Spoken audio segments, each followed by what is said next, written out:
Now, we all remember Wolfenstein 3D and Doom as being the first two influential first-person shooters to come out on any platform.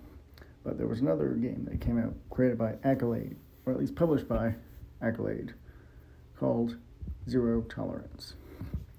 Zero Tolerance is a almost Wolfenstein-esque game where your mission is to go on board a special space station and kill an alien invasion that has infested the human population on the ship and get out without the public knowing and without anyone else knowing. You can play as multiple different operatives. You have basic weapons such as a shotgun, a pistol, pretty standard, similar to Doom.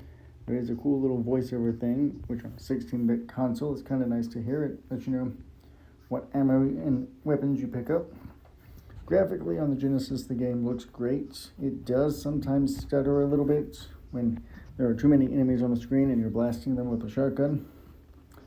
And it does tend to push the poor Genesis to its graphical limits when it on its CPU, but otherwise, the game itself is solid.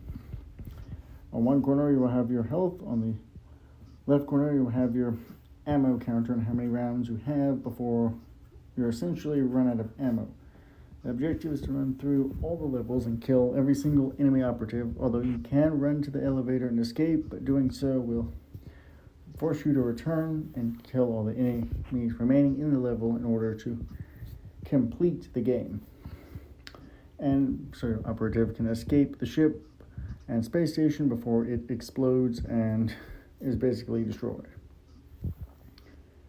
On any further level, the game feels more like Wolfenstein, at least in terms of weaponry. The pistol feels like it's the pistol from Wolfenstein. The shotgun feels more like it's something from Doom, with a lot more punch and damage.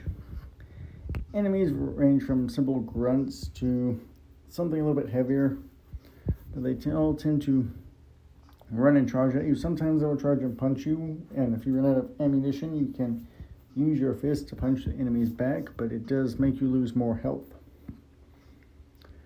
Also, gameplay-wise, you can also get this game later on for the PlayStation with all the lost levels, including its sequel game that never got released, adding to more of the levels than what was on the original cartridge. Because there was supposed to be a Zero Tolerance 2 released by the same company and Accolade, but that never happened when the rights for the game disappeared. There was also another game that was going to be similar to Zero Tolerance that would later become Riot Urban Chaos. And that pretty much sums up Zero Tolerance. Zero Tolerance is what happens if Doom and Wolfenstein had a child on the Sega Genesis without Duke Nukem or anything else. Thank you all for watching.